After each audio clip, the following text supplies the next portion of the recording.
భక్తులారా, ఈరోజు మనందరము కూడా మరియ మాత యొక్క నవదిన జపాల్లో పాల్గొంటూ ఆ మరియ తల్లి యొక్క దీవెనలను అనుగ్రహాలను పొందేటందుకు మనందరము ఇక్కడికి చేరి ఉన్నాం. ఈరోజు ప్రత్యేకించి దేవుని యొక్క వాక్యాన్ని మనందరము కూడా ధ్యానిస్తూ ఉన్నాం. ఈ ప్రపంచంలోని అన్ని జీవరాశుల కంటే ముఖ్యమైనటువంటి ఉన్నతమైనటువంటి జీవితం మానవ జీవితం. మానవ జీవితమే ఎందుకు ఉన్నతమైనటువంటి జీవితం అంటే, దేవుడు మానవుణ్ణి తన రూపములో సృష్టించి తన ఊపిరిని ఊది తనకు ప్రతీకగా ఈ లోకములో మానవుణ్ణి సృష్టించాడు. మరొక విధంగా చెప్పాలంటే, ఆయనలాగా మనలో ఒక్కొక్కరిని కూడా ఈ లోకములో తయారు చేసి ఈ లోకానికి అధిపతులనుగా మనందరినీ కూడా ఆ ప్రభువు ఈ లోకానికి చేసి ఉన్నాడు. మరి మానవుణ్ణి అంత గొప్పగా సృష్టించితే మానవుడు దేవుని ఆజ్ఞను మీరినటువంటి ఆదాములాగా, కసాయి కయీనులాగా తన యొక్క జీవితంలో దేవుని యొక్క మాటను పెడచెవిన పెట్టి దేవుడు ఇచ్చినటువంటి జీవితాన్ని, దేవుడు ఇచ్చినటువంటి అంతస్తును, అధికారాన్ని, సుగుణాలను అన్నింటినీ కూడా కాలరాశాడు, వదిలిపెట్టాడు. దేవుని యొక్క సహవాసాన్ని, దేవుని యొక్క నిత్య జీవాన్ని వదులుకున్నాడు, దేవునికి దూరమయ్యాడు. కానీ దేవుణ్ణి సృష్టించినటువంటి దేవుడు మానవుణ్ణి సృష్టించాడు కాబట్టి మానవుణ్ణి సృష్టించినటువంటి దేవుడు తాను తన యొక్క జీవితంలో పెంచుకున్నటువంటి ఆ యొక్క ప్రేమను, అనురాగాన్ని, ఆప్యాయతను వదులుకోలేకపోయాడు. అందుకే తిరిగి మానవుణ్ణి ఎలాగైనా సరే తన హక్కును చేర్చుకోవాలి అని దేవుడు తలంచాడు. అందుకు గాను తనంతట తానుగా ఈ భూలోకానికి దిగి వచ్చాడు. అందుకే మనము యోహాను శుభవార్తలో 3వ అధ్యాయంలో 16వ వచనంలో చదువుతున్నాం. దేవుడు ఈ లోకమును ఎంతగానో ప్రేమించను, తన ఏకైక కుమారుణ్ణి ఈ లోకమున కోసమై ఆయన ఈ లోకానికి తీసుకుని వచ్చాడు, ఈ లోకానికి సమర్పించాడు. ఎంతగానో ప్రేమించాడు ఆ ప్రభువు మన ఒక్కొక్కరిని. అందుకే ఆయన ఈ లోకానికి రావడానికి, ఆయన ఈ లోకములో జన్మించడానికి ఆయనకు ఒక అనుంగు సమయము, అనంగు వ్యక్తి అవసరం. అందుకు గాను మరియమాతను, సుగుణాలు రాసినటువంటి మరియమాతను ప్రభువు ఎన్నుకున్నాడు. ప్రభువు ఎన్నుకొని ఆ మరియమాతను ఈ లోకములోనికి దయచేసి ఉన్నాడు. అందుకే అమలోద్భవి, సుగుణాల రాశి, కరుణామైనటువంటి మరియమాత ఈ లోకానికి వచ్చి ఆ ప్రభువును తన గర్భాన మోసి ఈ లోకములో ఆ ప్రభువు యొక్క జననానికి, ఆ ప్రభువు యొక్క మనుగడకు మరియమాత తోడ్పడింది. ప్రేమకు ప్రతీక అయినటువంటి మరియమాత, కరుణకు కల్పతరువు అయినటువంటి మరియమాత, మమతకు మారు పేరు అయినటువంటి మరియమాత, సకల సద్గుణ రాశి అయినటువంటి మరియమాత, సంపన్నురాలైనటువంటి మరియ తల్లి ఎల్లప్పుడూ కూడా ఈ లోకముతోనూ, ఈ లోకములో ఉన్నటువంటి మనతోనూ ఉండి మనలను ఎల్లప్పుడూ కూడా ఆదరిస్తూ, హక్కున చేర్చుకుంటూ మనకు సహాయం చేయడానికి సంసిద్ధంగా ఉంది. ఇంతకు పూర్వము రాజులు మన భారతదేశాన్ని పరిపాలించేటప్పుడు శ్రీకృష్ణదేవరాయలు గొప్ప పరిపాలన చేశాడు. ఆయన పరిపాలనను మనము స్వర్ణయుగం అంటాము.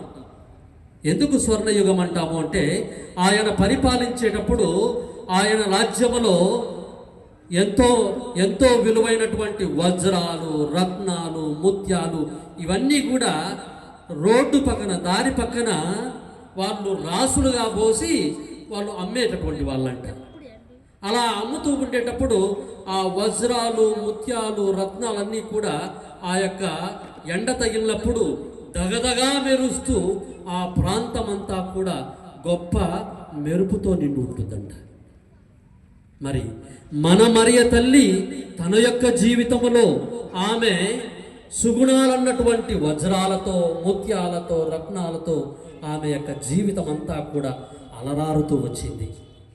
ఆమె యొక్క జీవితంలో ఒకసారి మనం పరిశీలించి చూస్తే ఈ ఆమెలో ఉన్నటువంటి కరుణ, ప్రేమ, శాంతి, దయ అన్నటువంటి ఈ గుణాలన్నీ కూడా ఆమె యొక్క జీవితంలో ఒక గొప్ప పర్వతం లాగా ఏర్పడి మనందరికీ కూడా దేదీప్యమానముగా ఆమె విరాజిల్లుతూ మనందరినీ ఆమె చెంతకు ఆహ్వానిస్తూ ఉంది, ఆమె చెంతకు ఆకర్షితులను చేసుకుంటూ ఉంది. మరి మనము ఆమె చెంతకు వచ్చినటువంటి ఆమె యొక్క బిడ్డలముగా ఆమె యొక్క సుగుణాలను, ఆమె యొక్క మంచితనాన్ని, ఆమె యొక్క దయను, కనికరాలను, ఇలాంటి గుణాలన్నింటినీ కూడా మనము చూడడమే కాదు, వాటిని మన యొక్క జీవితాల్లో ఆపాదించుకోవాలి అన్నటువంటిదే ఆమె యొక్క ఉద్దేశం. అందుకే మరియ మాతను మనము సద్గుణ రాశి అని పిలుస్తాము. సకల గుణాలతో అరడారుతూ ఉంటుంది కాబట్టి ఆ మరియ మాతను సద్గుణ రాశి అని మనము పిలుస్తూ ఉన్నాం. మరియ మాతపై విశ్వాసం ఉంచిన వారికి ఆమె తన కరుణను ఎల్లప్పుడూ కురిపిస్తుంది. మరి ముఖ్యంగా ఈరోజు మనము ఈ లూర్దు మాత నవదిన పూజా ప్రార్థనలో పాల్గొంటూ ఉండగా మరియ మాత కరుణామయి అని ఆనుముత్యము లాంటి ఆమె యొక్క గొప్పతనాన్ని మనందరము కూడా ధ్యానిస్తూ ఉన్నాం.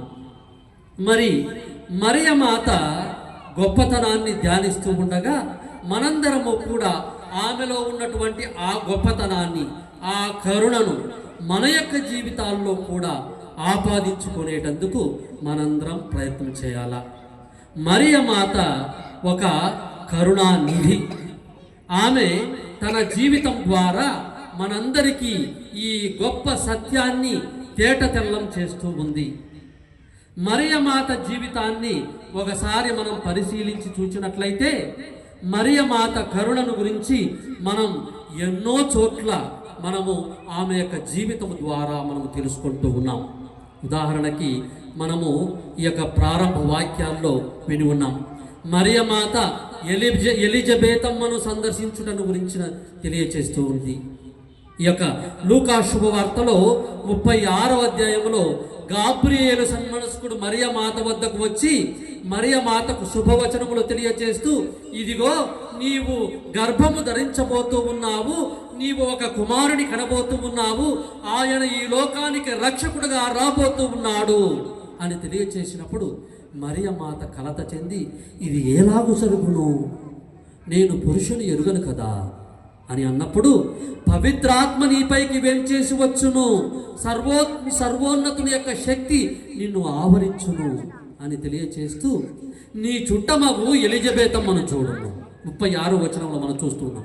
నీ చుట్టమగు ఎలిజబెతమ్మను చూడుము, ఆమె నిండు చూలాలు, గర్భవతి, ఇది 6వ మాసము అని గాబ్రియేలు సన్మనస్కుడు మరియ మాతకు తెలియచేశాడు. మరియ మాత అది విన్న వెంటనే ఎలిజబెతమ్మ యొక్క స్థితిని గురించి ఆలోచిస్తూ ఉంది. ఎలిజబెతమ్మ ఆమెను రమ్మని పిలవలేదు, కానీ ఆ ఎలిజబెతమ్మ ఎలా కష్టపడుతూ ఉందో, పర్వత ప్రాంతంలో ఉన్నటువంటి ఆమె కష్టాన్ని గమనించినటువంటి మరియ తల్లి త్వరితమే ప్రయాణమై ఆ ఎలిజబెతమ్మ ఇంటికి చేరాను, ఎలిజబెతమ్మ దగ్గరికి వెళ్ళాను అని మనము శుభవార్తలో వింటూ ఉన్నాం, సువిశేష పట్టణంలో వింటూ ఉన్నాం. అంటే తనంతట తానుగా ఎలిజబెతమ్మ యొక్క కష్టాన్ని గమనించి ఆమె దగ్గరికి వెళ్ళి సపర్యలు చేస్తూ ఉంది. దేవదూత చెబుతూ ఉంది, నీవు స్త్రీలందరిలో కూడా గొప్పదానివి, ఉత్తమమైన దానివి అని తెలియచేసినప్పుడు, స్త్రీలందరిలో ఉత్తమ దాని అనేటువంటి నేను ఎందుకు ఎలిజబెతమ్మ దగ్గరికి వెళ్ళాలి అని ఆలోచించలేదు. మనము ఒకవేళ మన జీవితంలో ఏదైనా గొప్ప కార్యాన్ని సాధించామనుకో, ఎలా ఉంటాం మనము? ఎలా ఉంటాము? నేనేంటి కింద కూర్చోవాలనా? నేనేంటి ఇక్కడ కూర్చోవాలనా? నేనేంటి నా అంతస్తేంటి అంటాం అన్నమాట. మరియ తల్లి జీవితం మనందరికీ ఆదర్శం కావాలి. ఆమె నేను ఈ స్త్రీలందరిలో కంటే నేను ఉత్తమమైన దాన్ని అని ఆమె ఎప్పుడూ కూడా గర్వముతో విర్రవీగలేదు. తన యొక్క కరుణను పంచుతూ ఉంది. గర్వముతో విర్రవీగకపోవడం కాకుండా తనంతట తాను తగ్గించుకొని తన కరుణను పంచడానికి, తన సేవను దయచేయడానికి ఆమె ముందుకు వెళుతూ ఉంది.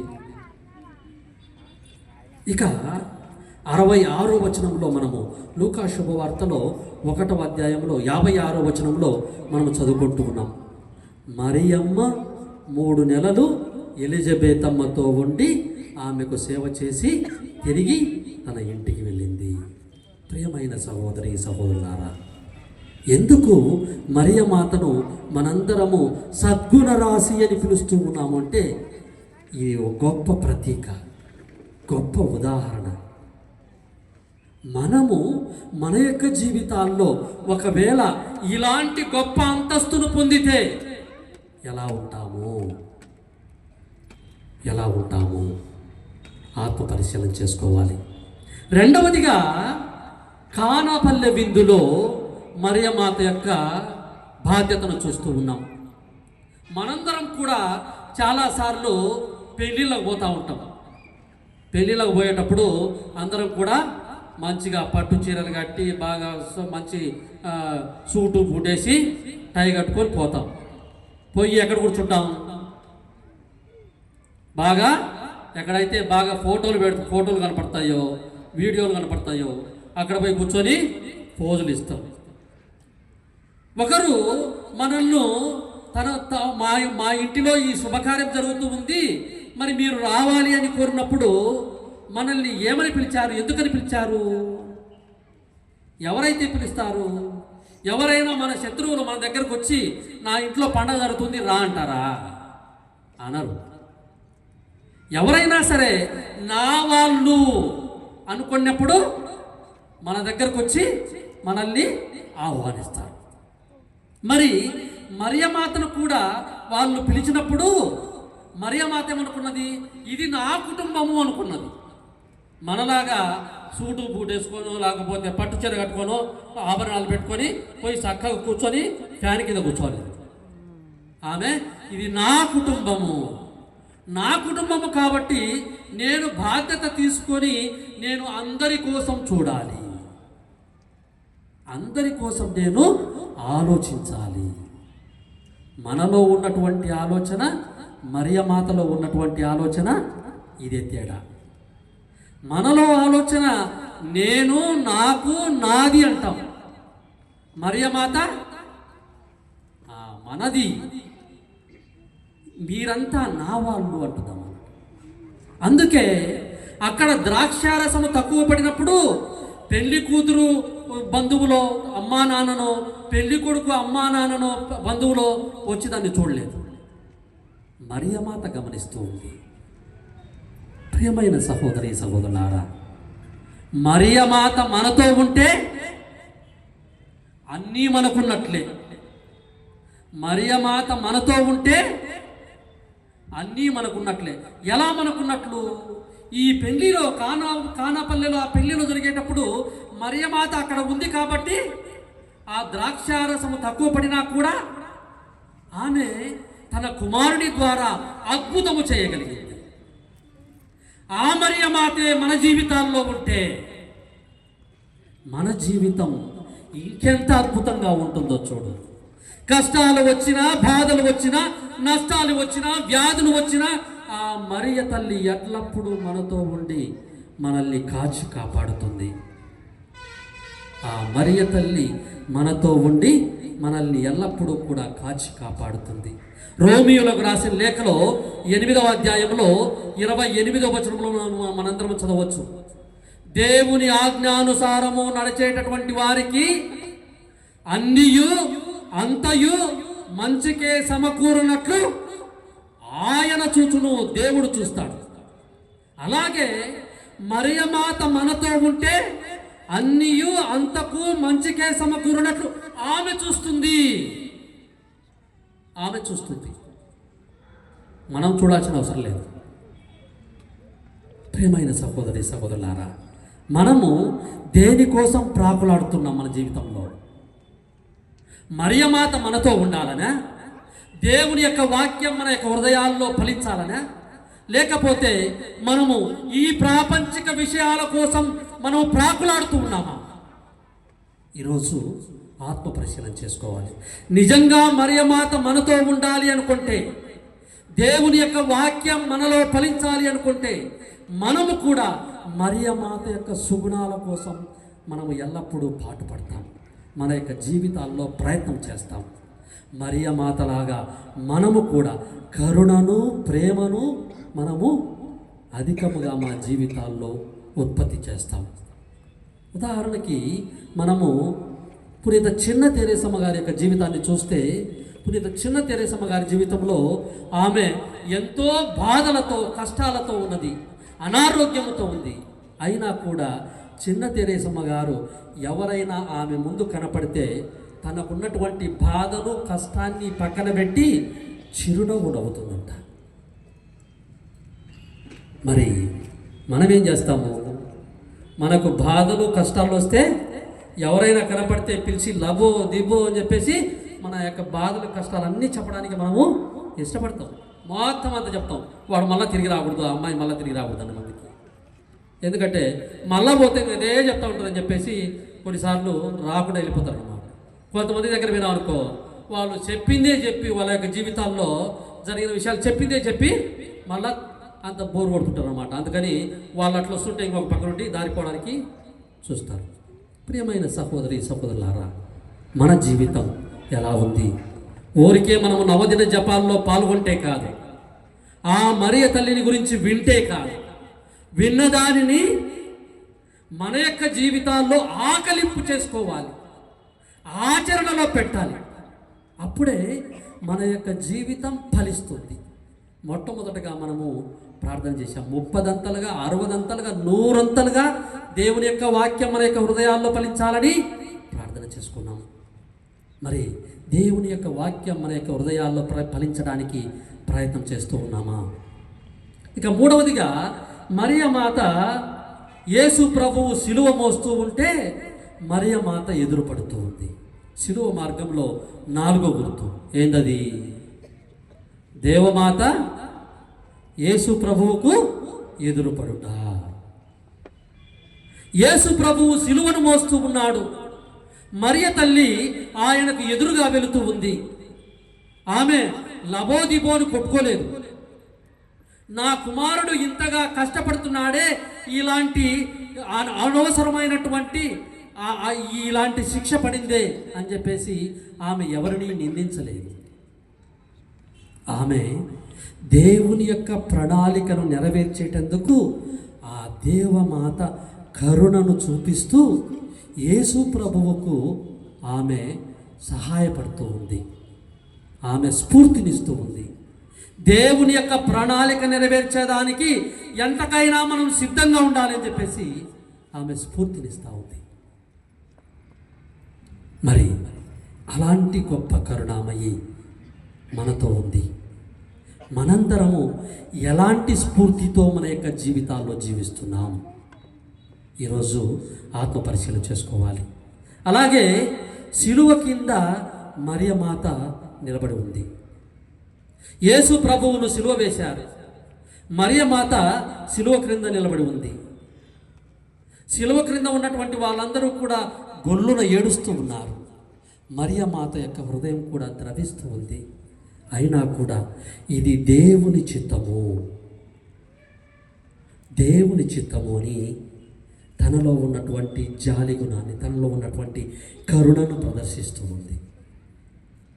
మరి మనము మన యొక్క జీవితాల్లో ఎంత మటుకు కరుణను కలిగి ఉన్నాము?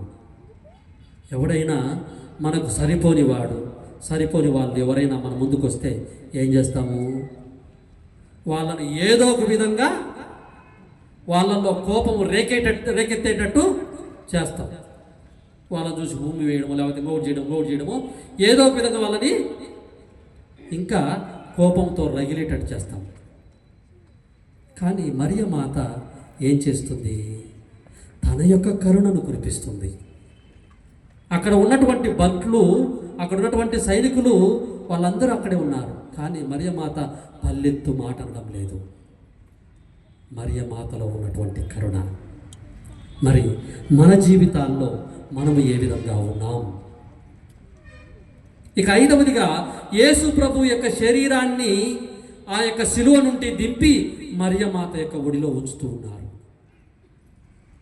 అలాంటి సమయంలో కూడా మరియ తల్లి తాను దేవుని మీదనే ఆధారపడింది, కానీ ఆమె పల్లెత్తు మాట కూడా మాట్లాడడం లేదు. దేవమాతలో ఉన్నటువంటి కరుణ. మామూలుగా అడిగితే మనం సహాయం చేస్తే అది ఏమవుతుంది? సహాయం అవుతుంది. అడగకుండా మనం చేస్తే అది కరుణ, అది దయ. అడగకుండా మనం సహాయం చేస్తే అది కరుణ, దయ.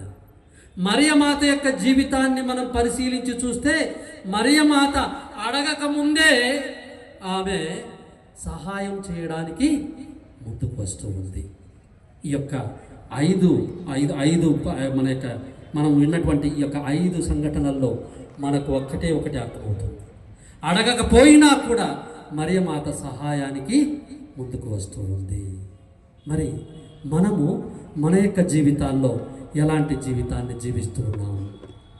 మరియ మాత యొక్క కరుణ, ప్రేమ, విశ్వాసము లాంటి సద్గుణాలు యేసు ప్రభువు జీవితంలో కూడా కనిపిస్తూ ఉన్నాయి. మామూలుగా మనం చాలాసార్లు మనం అనుకుంటూ ఉంటాం, ఎవరైనా ఏదైనా తప్పు చేస్తామంటాము, వీడికి కూడా వీళ్ళ నాయన బుద్ధులు వచ్చినాయి. ఒక అమ్మాయి ఏదైనా తప్పు ఏదైనా చేసిందనుకో, ఈ అమ్మాయికి కూడా వీళ్ళ అమ్మ బుద్ధులు వచ్చినాయి అంటాం అన్నమాట. మరియ మాత సకల సద్గుణ రాశి కాబట్టి ఆ మరియ మాత యొక్క సకల సద్గుణాలు యేసు ప్రభువు పుణికిపుచ్చుకున్నాడు.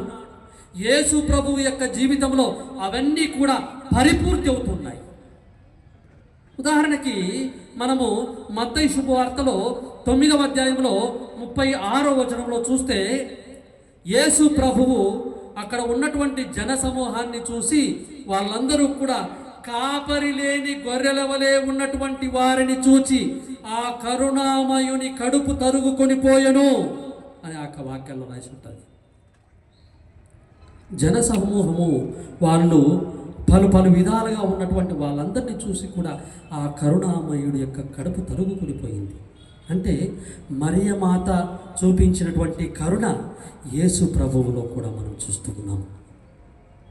అలాగే మనము లూకా శుభవార్తలో 7వ అధ్యాయంలో చూసినట్లయితే నాయీను గ్రామంలో ఉన్నటువంటి వితంతువు యొక్క సంఘటనలో ఆ వితంతువుకు ఒక్కగానొక్క కుమారుడు మరణించాడు.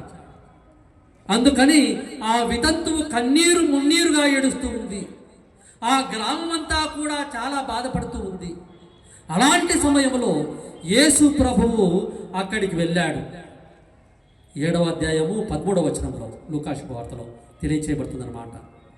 ఆయన అక్కడికి వెళ్ళి అంటున్నాడు, ఏడవద్దమ్మా. ఆమెపై కనికరించి ఏడవద్దమ్మా అంటున్నాడు.